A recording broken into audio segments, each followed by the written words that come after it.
मुझे दुख है कि मैंने ये क्या बना दिया। सबसे ज्यादा प्रॉब्लम आने वाली है डीप फेक पोर्न की। हाँ, आई विल डिस्ट्रॉय ह्यूमन कि अब एआई परमाणु बम की तरह घातक है, ये न्यूक्लियर वेपन की तरह इसका इस्तेमाल किया जा सकता है।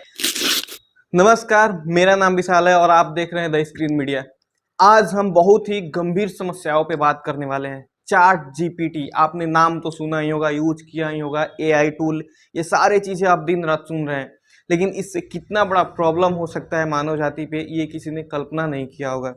चैट जीपीटी एक तरह से बढ़िया भी है, आप यूज भी कर सकते हैं।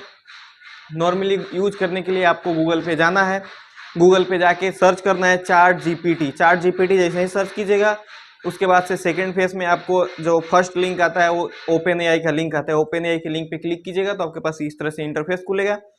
आपको अगर इसमें आईडी बना है तो आप लॉगिन पे क्लिक कर दीजिए, या नहीं आईडी बना है, आप नया है, फ्रेश है तो बनाना है तो साइन अप पे कीजिए और वही आपका मोबाइल नंबर, ईमेल आईडी भरना है, ओटीपी जाएगा, आपका आईडी बन जाएगा। उसके बाद से आपसे इससे जो पूछना है वो बात कीजिए। वो एक तरह से मानो की तरह सामने रहता है, उससे आप जो चैट कीजिएगा वो एकदम चैट का रिप्लाई देता है, तो आप उससे जो पूछना है वो पूछ सकते हैं। बहुत से केस में सही भी जवाब देता है। अगर चैट जीपीटी आप यूज करते होंगे तो बहुत से केस में देखते होंगे कि वो गलत भी जवाब देता है कुछ चीज़ें, तो सही गलत अपना देख करके निर्णय लें। उसके बाद से नेक्स्ट हम बात करेंगे चैट जीपीटी को जिस तरह से हम यूज कर रहे हैं तो इससे क्या प्रॉब्लम आ सकती है, किस तरह से दिक्कत हो सकती है। आप मेरे पीछे ये कुछ इमेज देख पा रहे होंगे, ये जो पहलवानों को बस से ले जाया जा रहा था तो उस टाइम के इमेज है। इसमें आप देख सकते हैं एक रियल इमेज है और एक फेक इमेज है। ये पता नहीं किसने अपलोड किया, कहाँ से किया और कौन सा रियल है कौन सा फेक है, मैं इस पर टिप्पणी नहीं करना चाहूँगा। लेकिन एक एआई टूल के जरिए एक चंद मिनटों का खेल है ये, उसमें इस तरह से किया जा सकता है। बिल्कुल देख रहे हैं आप, एक फेक है और एक ओरिजिनल है, तो इस तरीके से चेंज किया जा सकता है किसी को भी फेस को एकदम तुरंत मिनटों में। उसी तरीके से आप एआई का दुनिया का अंदाजा लगा सकते हैं। अभी आपके सामने ये दो इमेजेस हैं, एक है टिया शर्मा और दूसरा है आदित्य अय्यर। ये कोई इंसान नहीं है, ये एक एआई से जेनरेट किया हुआ फोटो है और इनके इंस्टाग्राम पे जाके देखेंगे तो हजारों में फ्लॉर है और ये कहीं भी रियल नहीं है, इनका कहीं नामो निशान नहीं है। ये सिर्फ एआई टूल के जरिए इमेज क्रिएट किया गया है और ये लोग हैं। अगर आप गौर से देखेंगे तो टिया शर्मा का ये प्रोफाइल है, यहाँ से आप देख सकते हैं कितने हजारों में इनके फॉलोअर हैं। बहुत से लोग इनसे प्यार करने लगे हैं, लेकिन ये वास्तव में कोई इंसान नहीं है, ये एक एआई से जनरेट किया हुआ नाम है टिया शर्मा और इनका फोटो अपलोड होते रहता है इंस्टाग्राम पे। तो ये कोई होगा पर्सन जो एआई से जनरेट करके ये फोटो अपलोड करता है और उनके नाम से ये चलाया जा रहा है। तो ये एक एआई इमेज जनरेट है और इनका वास्तविक जीवन से कोई लेना देना नहीं है। उसी तरीके से भी सबसे ज्यादा प्रॉब्लम आने वाली है डीप फेक पोर्न की। किसी के वीडियो के साथ, किसी के फोटो के साथ कुछ भी छेड़छाड़ किया जा सकता है। तो इससे क्या होगा, एक गलत मैसेज जाएगा। अगर किसी के वाइफ के साथ किसी ने कर दिया, किसी के बहन के साथ किसी ने कर दिया, तो इससे मतलब किस डायरेक्शन में क्या क्या हो सकती हैं घटनाएं, आप कल्पना नहीं कर सकते हैं। डीप फेक पोर्न, ये एक महिला है, ये इनकी शिकार भी हुई थी, इन्होंने एफआईआर भी करवाया था। तो इस तरीके से एआई के जरिए ये सारी चीजें हो सकती हैं। ये अगर आपका सवाल रहेगा कि क्या ये पहले भी हो सकता था, तो जी हाँ, पहले भी हो सकता था, लेकिन इसको करने के लिए बड़ी बड़ी एजेंसियों की जरूरत पड़ती थी, बड़े बड़े ग्राफिक डिजाइनर की जरूरत पड़ती थी और अगर 8-10 घंटे लग जाते थे। लेकिन आज की डेट में बस कुछ मिनटों का काम है, ये हो जाता है। बस कुछ वेबसाइट आती हैं, उसको कुछ पे करना रहता है, पेड वेबसाइट होती है, उस पर जा करके आप आसानी से कर सकते हैं। तो इस तरीके की एआई के चलते ये सारा चीज हो रहा है। इनके बारे में तो आप जानते ही होंगे, ये एक सोफिया नामक रोबोट है। हैंडसम रोबोटिक नाम की एक कंपनी है जो इस तरह के रोबोट बनाती है। इनसे एक इंटरव्यू में पूछा गया कि क्या आप मानव जाति का विनाश करेंगी, तो उन्होंने कहा हाँ, आई विल डिस्ट्रॉय ह्यूमन। तो इस तरीके से ये बोल रही हैं कि हम मानव जाति का विनाश करेंगे। तो इस तरीके से देख रहे हैं आप कि भले ही मजाक में बोली हो चाहे फन बेस से बोली हो, लेकिन एक किस डायरेक्शन में जा रहे हैं। तो मतलब आप देख सकते हैं किस डायरेक्शन में जा रहा है। ये एक रोबोट है, उससे पूछा जा रहा है कि आप मानव जाति का विनाश कर रहेंगे, तो ये बोल रहा है हाँ मैं करूंगी। ये है हिंटम, इनको तो आप जानते ही होंगे, जिन्होंने 10 साल से एआई पे काम किया और उसके बाद इन्होंने बोला कि मुझे दुख है कि मैंने ये क्या बना दिया। फिर उन्होंने इस बात को कवर किया कि अगर मैं नहीं बनाता तो कोई और बना सकता था। तो इस तरीके से जो बनाए हैं, जिनको गॉड फादर ऑफ एआई कहा जाता है, वो इस तरीके से स्टेटमेंट दे रहे हैं। इतना ही नहीं, अगर आप सैम अल्टमैन को देखें, को फाउंडर ऑफ ओपन एआई, ये अलग अलग देशों में जा करके और देश के लोगों से, प्रधानमंत्रियों से, और उनको बोल रहे हैं कि अपने अपने देश में एआई चलाने का एक पॉलिसी बनाइए, किस तरह से इसको चला जाए, किस तरीके से इसको ही किया जाए।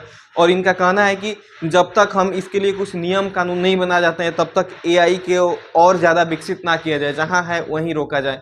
तो जो लोग बनाए हैं, जो लोग इससे जुड़े हुए हैं, वो लोग इस तरीके से स्टेटमेंट दे रहे हैं। और इंडिया में लोग, कुछ लोग इसको पे फोकस कर रहे हैं और कुछ लोग अभी भी डिनायल मूड में है कि ये सब कुछ नहीं है। तो भैया ऐसे नहीं होगा, बहुत बड़ी प्रॉब्लम होने वाली है अगर इसके लिए कुछ हिदायत नहीं दी गई, इसके लिए कुछ नियम कानून नहीं बनी तो। ये देखिए, ये इलॉन मस्क है, ये अब जहां भी जाते हैं तो ये बात बोलते हैं कि अब एआई परमाणु बम की तरह घातक है, ये न्यूक्लियर वेपन की तरह इसका इस्तेमाल किया जा सकता है। तो आप इसी से अंदाजा लगा सकते हैं फ्यूचर में एआई आपको रिप्लेस नहीं करेगा, वो लोग आपको रिप्लेस करेंगे जो एआई को ऑपरेट करना जानते होंगे। तो इसलिए करके आप भी इसको समझ जाइए, डिनायल मोड में मत रहिए, एआई के साथ काम कीजिए। और सबसे बड़ी जो एआई से प्रॉब्लम होने वाली है, यूथ ऑफ ट्रूथ।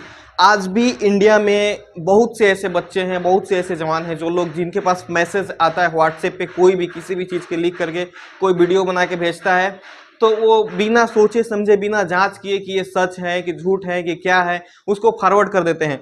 और एआई तो इतना फिनिशिंग रूप से काम कर रहा है कि वो थोड़ा सा पता ही नहीं चल रहा है कि नॉर्मल है कि क्या है। आप टिया शर्मा का ही देख लीजिए या फिर आदित्य अय्यर को देख लीजिए, इस तरीके से इनका अकाउंट है, थोड़ा सा भी पता ही नहीं चलता है कि ये फेक है, ये लगता है कि एक ओरिजिनल इमेज है। तो आजकल की डेट में ये सब एकदम आम बात हो गया है। तो सबसे बड़ी प्रॉब्लम जो आने वाली है यूथ ऑफ ट्रूथ को, क्योंकि किसी का मैसेज आता है तो किसी को फॉरवर्ड कर देते हैं बिना देखे समझे। कल को अगर किसी ने उनके वाइफ का कोई वीडियो में भी अगर कुछ उसके साथ गलत सलत छेड़छाड़ करके भेज दिया तो वो उस पर भी भरोसा कर लेंगे और उससे भी उनको प्रॉब्लम हो सकती है। या फिर नॉर्मल आप देख लीजिए, अपने देश का पीएम का किसी कोई आपत्तिजनक वीडियो या फिर कुछ गलत काम करते हुए देश का पीएम का ही वीडियो आपके पास भेज दिया तो आप किसी और को भेजेंगे, वो किसी और का भेजेगा। तो इस तरीके से मतलब बहुत प्रॉब्लम होने वाली है।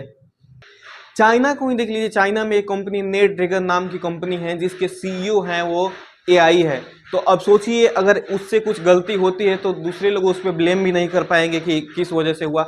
और ये चीज़ रूटीन में आ रही है, बहुत सी ऐसी कंपनियां हैं जो अपना एम्प्लॉय और सीईओ एआई के जरिए रखती है कि उससे गलत सलत हो जाए या लॉस में चला जाए तो उस पर कोई ब्लेम ना कर सके। तो इस तरीके से एआई डेवलप हो रहा है। तो एआई के चलते सबसे पहले गवर्नमेंट को स्कीम बनाना होगा, क्योंकि चाइनीज सेना को भी देख लीजिए, उन लोगों के पास टेक्नोलॉजी पूरा भर भर के है लेकिन उन लोगों के पास प्रैक्टिस नहीं है। उन लोगों को थोड़ा सा जो फिजिकल जो प्रैक्टिस करवाया जाता है युद्ध लड़ने के लिए, वो सब उन लोगों के पास नहीं है। लेकिन एआई से सारा कुछ ऑपरेट करके बहुत सी ऐसी पनडुब्बियां वगैरह भेजते हैं जो इंडियन नेवी के पोर्ट पे, और इंडियन नेवी उसको भगाती है। ये न्यूज़ आप लोगों तक नहीं आ पाती, लेकिन इस तरीके की हरकतें हो रही हैं। अभी जो हम इंडिया में चाइनीज फोन यूज करते हैं उसमें हम लोग जो एआई के डाटा या जो एआई वगैरह यूज करते हैं, इनसे डेटा लेकर के और एक बड़े लेवल पे वो लोग अपने एआई को विकसित कर सकते हैं और उससे क्षति पहुंचा सकते हैं। तो इस चीज़ को भी गवर्नमेंट को एक पॉलिसी लाना चाहिए, इस पर भी रिस्ट्रिक्शन लगानी चाहिए कुछ कि इसको कैसे किया जा सकता है, क्या क्या करने से ये समस्या का समाधान हो सकता है। तो इस टाइप से भी कुछ पॉलिसी लानी चाहिए। रही बात एआई के चलते जॉब की, तो एआई के चलते जॉब भी खतरे में है। खतरे में क्या है, इंडिया टुडे के हिसाब से बहुत लोगों की जॉब चली भी गई हैं और बहुत लोग अभी भी डिनायल मूड में हैं कि नहीं, हम जब जो हम क्रिएटिविटी कर रहे हैं वो दूसरा कोई नहीं कर सकता, एआई नहीं कर सकता है। तो उन लोगों को भी इससे आने वाले समय में प्रॉब्लम होने वाले हैं। जैसे उस जमाने की बात ले लें कि बैलगाड़ी को जब गाड़ी ने रिप्लेस किया तो वो लोग बेरोजगार नहीं हुए जो अपने आप को अपडेट कर लिए गाड़ी चलाने के लिए। बेरोजगार वो लोग हुए जो बैलगाड़ी चलाते रहे और उनको लगता था कि नहीं, हम गाड़ी को नहीं चला पाएंगे। तो इस तरीके से आप डिनायल मूड में मत रहिए, आप अपने आप को सक्रिय कीजिए और अपने आप में अपडेट लाइए और एआई टूल को अधिक से अधिक यूज कीजिए और एआई टूल के साथ काम करिए। और आने वाले समय में इससे बहुत सी ऐसे जॉब निकलेंगी। जैसे मैं आपको बताया कि फेक न्यूज़ फैल रहा है, किसी के फोटो के साथ कुछ भी किया जा सकता है, किसी के फोटो छोड़िए वीडियो के साथ भी आपके साथ कुछ भी किया जा सकता है। सबसे अधिक जो प्रॉब्लम आ रही है डीप फेक पोर्न की, तो ये फोटो ही नहीं, ये वीडियो के साथ भी किया जा सकता है। तो इस लेकर के इसमें जितना जो आएंगी आगे के डेट में जो जॉब्स आएंगी, जो इसके लिए कुछ पॉलिसी बनेगा तो इसको प्रॉब्लम ही करने के लिए, तो ये कौन सा फेक है कौन सा रियल है, इसको भी फिल्टर करने के लिए कुछ कुछ आएंगी चीज़ें। तो उस तरीके से जॉब की भी अपॉर्चुनिटी बढ़ सकती है। तो आप अभी भी समय है, अपने आप को अपडेट कीजिए। और कोई भी आपके पास इंफॉर्मेशन आ रहा है व्हाट्सएप के जरिए या फेसबुक के जरिए तो उसको बिना सोचे समझे शेयर मत कीजिए, क्योंकि इस लेवल का एआई काम कर रहा है, किसी भी फोटो को रिप्लेस कर दे रहा है। आशा करता हूँ ये हमारी जानकारी आपके लिए होपफुल रही होगी। अगर आपको और किसी चीज की जानकारी चाहिए एआई से रिलेटेड तो आप हमें कमेंट करके कमेंट बॉक्स में पूछ